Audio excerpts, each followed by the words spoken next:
प्यारे बच्चों, कैसे हैं आप? अरे आज आपको मैं बहुत प्यारी कहानी सुनाने लगा हूँ। इतनी प्यारी कहानी है कि मज़ा आ जाएगा। तो चलो मैं शुरू करता हूँ। ये एक मैना की कहानी है।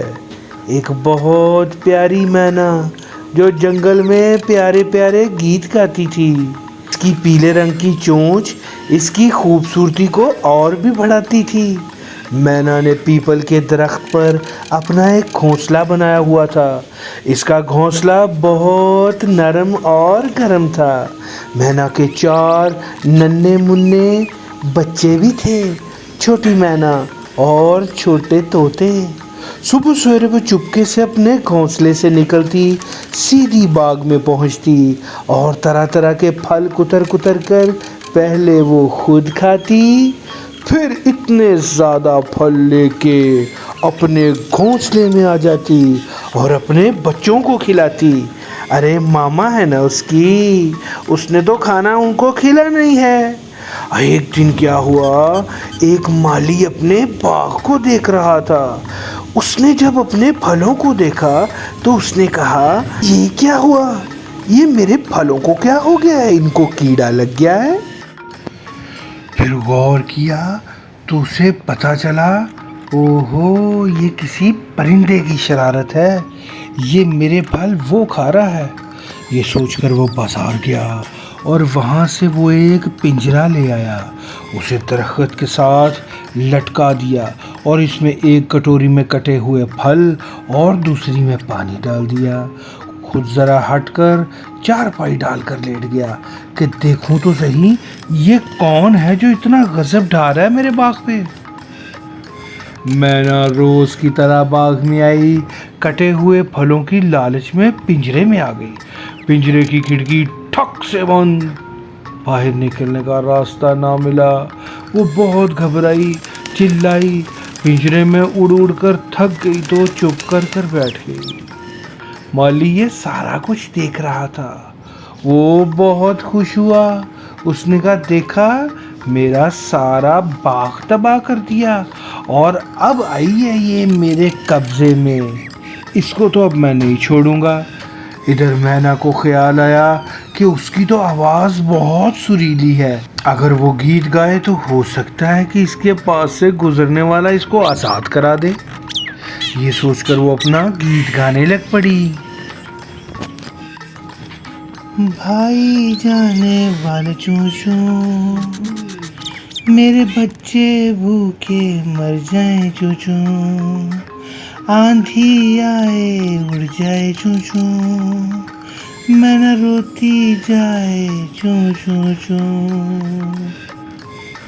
एक हाथी वाला वहाँ से गुजरा तो उसने मैना का ये गीत सुना तो वो बहुत परेशान हो गया।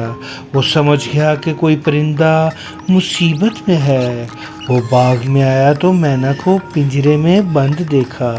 इसने माली से कहा, भाई मेरा हाथी ले लो, इसे आज़ाद कर दो। माली कहने लगा, तुम्हारा हाथी ले लूँगा तो इसे खिलाऊँगा क्या? ये बाग, चलो भागो यहाँ से। हाथी वाला खामोश होकर वहाँ से चलता बना। मैना ने फिर अपना गीत शुरू कर दिया। उस वक़्त एक ऊँट वाला वहाँ से गुजरा। इसने मैना की दर्द भरी आवाज़ सुनी तो उसको भी बहुत तरस आया। उसने सोचा कि ये मुसीबत में है, इसके बच्चे होंगे जो इसकी राह तकते होंगे कि माँ अभी तक हमारे लिए खाना क्यों नहीं लेके आई, वो कहाँ रह गई, वो रोते होंगे, परेशान हो गए। इसने माली को तलाश किया और वो मैना को आज़ाद कर दे, चाहे तो इसका ऊँट ले लो। माली को बहुत गुस्सा आया, चिढ़ के बोला, कोई मेरे नुकसान का नहीं सोचता जो ये मैना मेरी करके गई है। चलो भागो यहाँ से। ये देखकर मैना सर झुकाकर बैठ गई। इतने में घोड़े की टापों की आवाज़ आई। मैना ने एक बार फिर गीत गाना शुरू कर दिया।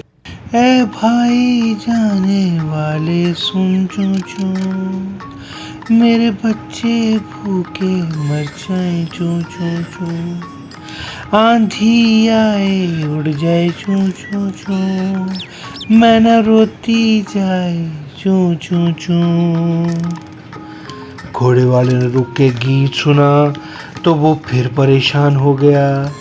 उसने माली से कहा कि इस मासूम परिंदे की दुआ लो, इसे आज़ाद कर दो, चाहे मेरा घोड़ा ले लो। माली गुस्से से बोला, मुझे इसकी दुआ नहीं चाहिए, इसने मेरा सारा बाग तबाह कर दिया है। घोड़े वाला भी नाकाम लौट गया। उसी रात बाग में चोर घुस आए। चोरों ने माली को चारपाई से बांध दिया, इसकी जेब से सारे पैसे निकाल लिए। माली खूब चीखा चिल्लाया, मगर कौन था जो इसकी अब मदद को आता। इसे अपनी बेबसी का एहसास हुआ। फिर से मैना की बेबसी का भी ख्याल आया। सुबह होते ही मैना ने फिर गाना शुरू कर दिया। मैना का गाना सुनकर एक गुजरता हुआ आदमी रुका और उसने इस तरफ आकर मैना के पिंजरे को ढूंढना शुरू कर दिया। जब वो पिंजरे के पास पहुंचा तो उसने देखा कि माली को तो चारपाई के साथ किसी ने बांधा हुआ है। उन्होंने इसकी रस्सियों को खोला और माली को आज़ाद किया। माली जब आज़ाद हुआ तो आज़ाद होते ही उसने सबसे पहले पिंजरे का दरवाज़ा खोला और मैना को आज़ाद कर दिया। मैना उड़ी और सीधी अपने बच्चों के पास पहुंच गई।